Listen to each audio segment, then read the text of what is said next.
Hi, I'm Richard Byrne. In this video, I'm going to give you an overview of 5 digital mapping tools that you can use instead of Google Maps or Google Earth. Let's go ahead and take a look at these tools. The first one, and the one I've been using the longest whenever someone asks for an alternative to Google Maps or Google Earth, is Scribble Maps. You'll find it at scribblemaps.com, and like the name implies, you can scribble on a digital map when you use it. You can use it without creating an account or signing up or signing in. You can just click on Create Your Map Now, and that will launch you into the map editing tool. Now, you'll notice that there are some pro features, and if you want to sign up for a paid account, you'll get more features, but everything I'm going to show you right now, you can do for free. And let's start by zooming in a little bit, and then on the bottom right corner, taking a look at our map styles. So I can change my map style over here, and I can say I want to have political map turned on or turned off, water, transit, road. Change my colors if you like. All those options are right there for you. Now, you also have maps and data where you can change the base map. Maybe you don't want to use a default hybrid. Instead, you want to use roads or just satellite or terrain. You can go down here. You'll even see that there's some more options, including way down at the bottom, this education option. And on the right hand side, you'll see add data, but all those data sets do require you to have a paid pro account. So let's zoom in here, and you can see this is a National Geographic base map. It says it right there in the bottom right corner. And let's take a look at that scribble feature. So first of all, let's look at our color scheme. I'm going to use kind of a purplish color here for my drawing. And now I'm going to use that draw tool, and I can scribble or draw right on top of the map and make a nice smiley face. Not the best smiley face I've ever made, but you can see I made a smiley face. Now, I can delete that, of course, by just clicking and deleting.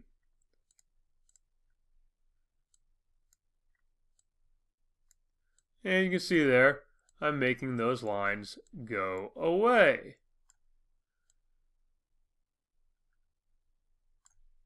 And now all my lines are gone. There we go. I've gotten rid of all my lines. Now, I can add place marks. I can add a place mark, and you can see there's a huge gallery of icons you can use for your place marks. Maybe I'm just going to use an arrow for this one. And I'm going to put an arrow pointing right there. And I'm going to write into my title, Maine. And I write, this is where I live. Which is true, by the way. I live in Maine. And there are more things I can add to my place mark than just a written description. You can see there I can add a YouTube video. I can add an image if I would like. I can add links. I can add directions to the place. I can include a link to download a file. And I can even add a SoundCloud track to play back as part of that.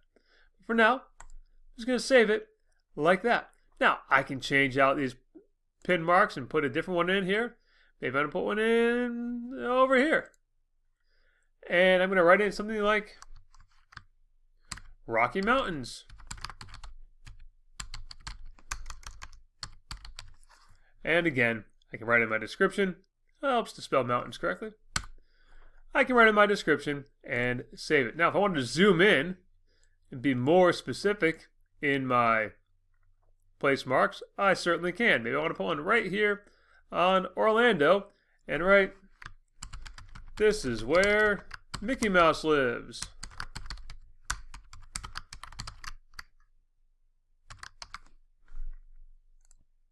At least my kids think so. Now, over here in the top left corner, I have this menu where I can save the map if I want to. And if I save the map, I'm going to be assigned a map ID. And I can make the map unlisted. I need to set a password for my map. And give it a title.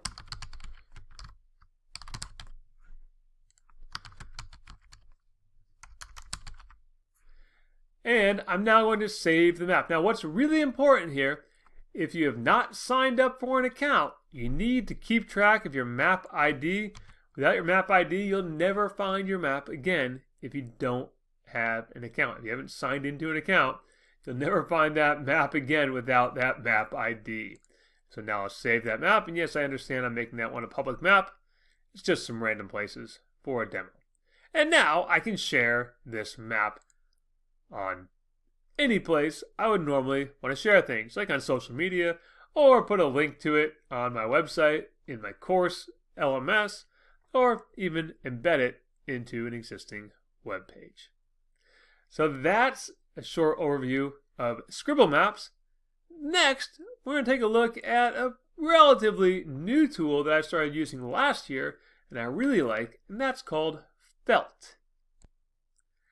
So Felt you will find at felt.com, and there's a free plan and a paid plan.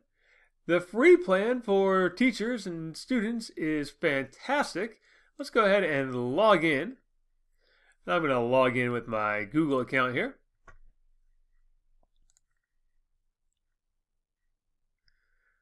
And let's create a new map. Now, there's a lot of things you can do in Felt. And now, first of all, I want to zoom out. There we go. And zoom. And I'm going to put my map at about there.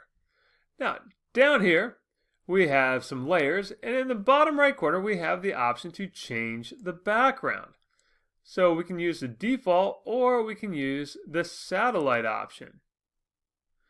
I'm going to go back to the default option and close that out. Now, much like Scribble Maps, there is a tool for drawing on top of the map. Now, I could again make a smiley face if I wanted to. Put it on top of my map. Doesn't really accomplish anything, but I did want to show you that I can do that. Now, if I need to highlight something, maybe I want to highlight something for my students, like where's New Hampshire? I'll use the highlighting tool for that option. And of course, if I don't want to save any of that, I'll just delete it. And now to delete any of those things, that smiley face that I drew or my highlighter, I'm just going to click down there again, turn the marker off, and I'll go up here, click on the drawing, and then hit my delete key. And I'll do that for everything that I've drawn. Just click on it once, hit my delete key, and it's gone. Now, let's take a look at the layers option. This is really useful because you can find all kinds of data sets that you can have automatically mapped onto your map or displayed onto your map, like bicycling lanes or various kinds of boundaries like congressional districts. Can be very useful for United States civics teachers. And I can now see there's all the districts mapped across the United States for all the congressional districts. That's a really cool little feature. Let's go up here, take a look at those layers, and we can look at some other layers. Let's combine, let's say, those congressional districts and the bike lanes. And that makes the mess really that map kind of messy. So maybe I'll go and say, show only protected bicycle lanes, or show only dedicated bicycle lanes. And I'm going to say, I'm going to edit the color scheme of my congressional districts And I'm going to make those show up in orange. And so now I'm going to have those in orange, and the halo effect is going to be in blue, or kind of a purplish color there that I've now selected. A lavender color, if you will. And I can delete that. Go ahead and remove that layer if I want. And likewise, I can go in and remove this layer at any time as well. I'm going to delete that. And now we're back to our nice, clean, default map of the United States. Now let's add some other features in here. Maybe we want to add some labels or some pins. And we want to highlight some places. So maybe I'm going to go up here and put a pin on one of my favorite places in the world, and that is Rangeley Lake. And so I've filled in here Rangeley Lake and one of my favorite places in the world. Now, if I wanted to add some images on top of this, there's a couple of ways that I can do that. I can go ahead and upload an image. You can see there I've uploaded anything. And now I have an image that I can put there underneath my little place mark. And you can see there, I have it just like that. And so that's one option I can do, and I can, of course, just delete that. Or I have my place marker itself, and I have my image options there, where again, I could upload the image and use that in the place marker. Now, if I want to do any more labeling here, I can just add some text, and I'm going to put my text right below where I put the place marker and say, this is a great place in the winter and the summer. But that text is going to be right over the map. It's not going to be a part of the place mark. It's just going to appear on the map. And so when I zoom out, you'll see it gets really small. You have to zoom in order to read it. And there are many other things I could do with felt, but for now, let's just give this a title and call it Rangeley, Maine. And now I want to share it. And you can see in the upper right hand corner there, I can let anyone view it by giving them public access to the link. And I can just copy that link and share it with anyone that I like. Now, I also have the option here to let people view and comment, or I can let people view, comment, and edit the map. But for now, I'm going to say people can just view it. I'm not going to add any collaborators at this time. Now, I have many more felt tutorials as well as Scribble Maps tutorials linked up in the description for this video. But now we're going to move on to another great digital mapping tool that's called Padlet. You'll find it at padlet.com. I'm going to go ahead and sign in to my account, and we're going to create a digital map using Padlet. And so now that I'm signed in, I can click on Make a Padlet, or click on one of my existing ones, like this one here that I recently made, and you can see here I have used the map option. But let's go to the right hand side and check out more Padlet actions. And we can change the format of it. And we change out that format and say, maybe I want to use just a wall, but I want to go back. I've changed my mind. Let's go back over here and change out that format one more time.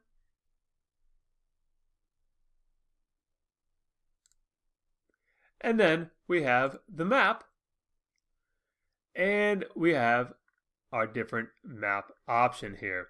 Now, I can go and zoom in on this map, of course, as you might expect that you could do. And we can add some markers onto the map. And the way to do that, click on that little pencil icon, pick a location. Let's say I want to go to, I don't know, let's go someplace fun. Bow Island, Alberta. And in Bow Island, Alberta, you can meet Pinto MacBean, the world's largest pinto bean. It's true. And now I've published that placemark to appear at Bow Island, Alberta. And we can zoom way out and see where it is in the context of the world. Now you can continue to add more by just going over here on the right hand side, adding another post, picking another place, or simply drag and drop anywhere onto the map. Maybe we want to go to Banner County, Nebraska, and I'm going to put it right there.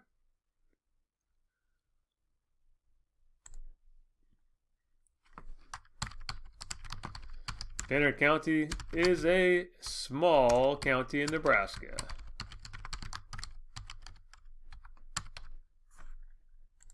We publish, and there it is. Now, if I want to make some changes to this, I can still do that over here on the right-hand side. Open up those options, and we can see, again, we can change that format. We can clear off all the posts and start to add new ones. We can play this back as a slideshow, and of course, we can share this with anybody that we so choose. And if I want to change out that map style, just go over here. We'll change out that map style. I'm going to have, instead of the default map there, maybe I want to use this super colorful scheme, or I want to use this map here.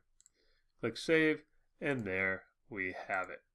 Now, you can add as many markers as you like, and just like any other Padlet, you can make this collaborative. And for more tutorials on mapping with Padlet, check out the links I have in the description for this video.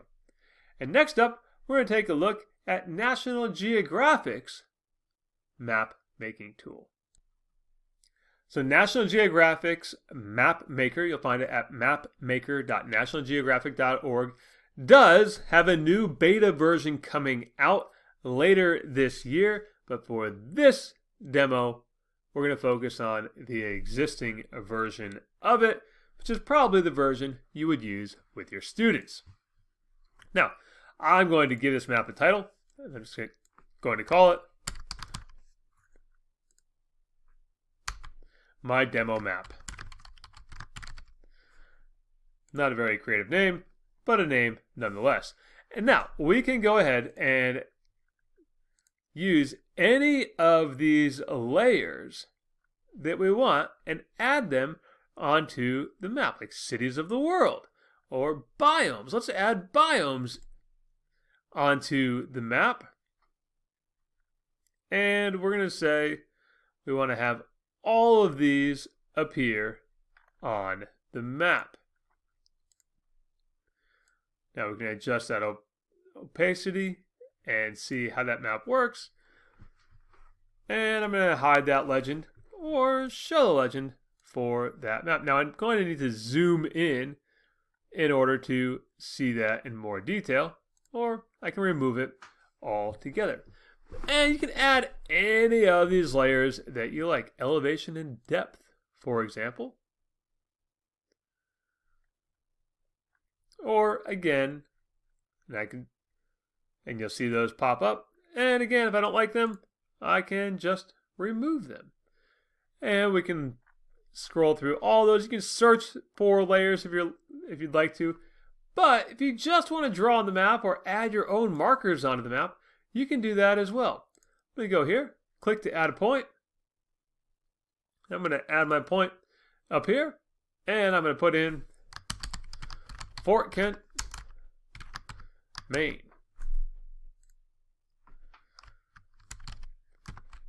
The top of Aroostook County.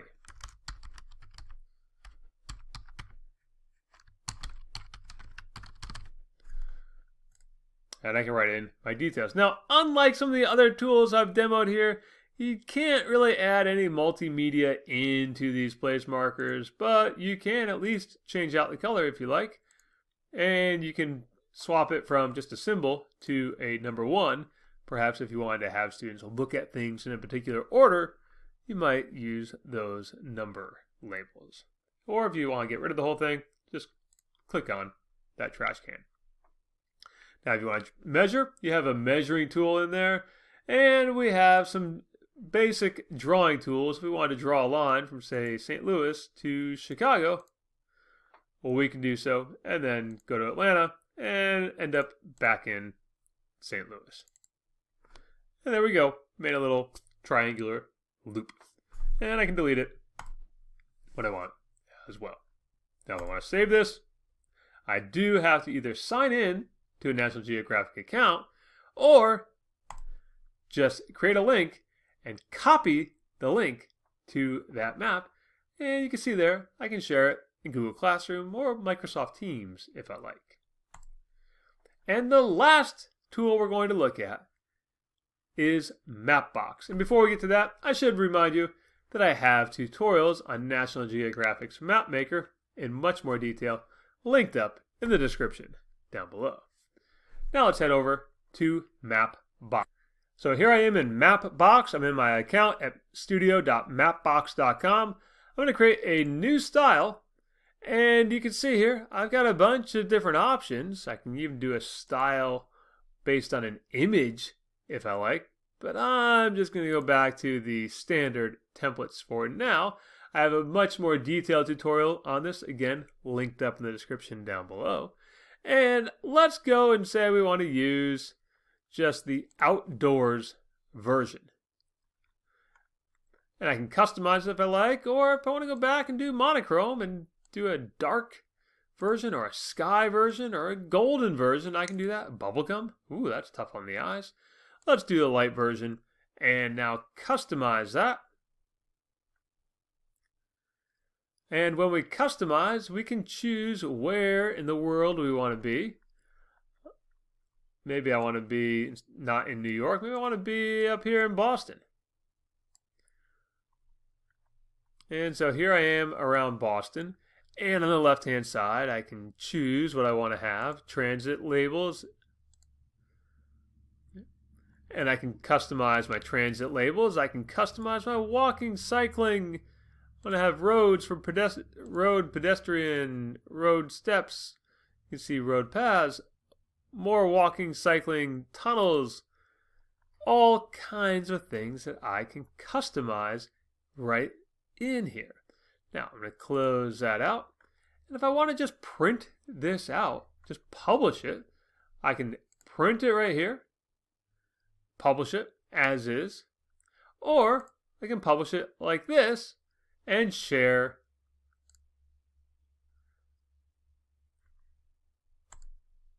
the link to my map. So, and there's my share button right up there where I'll get all the links to my map. So those are 5 digital mapping tools that you can use instead of Google Maps or Google Earth for your next digital mapping project. And again, for more detailed tutorials on all of these tools, check out the links in the description down below. And if you've enjoyed this video or any of my other videos, please tell your friends about them and subscribe to my YouTube channel.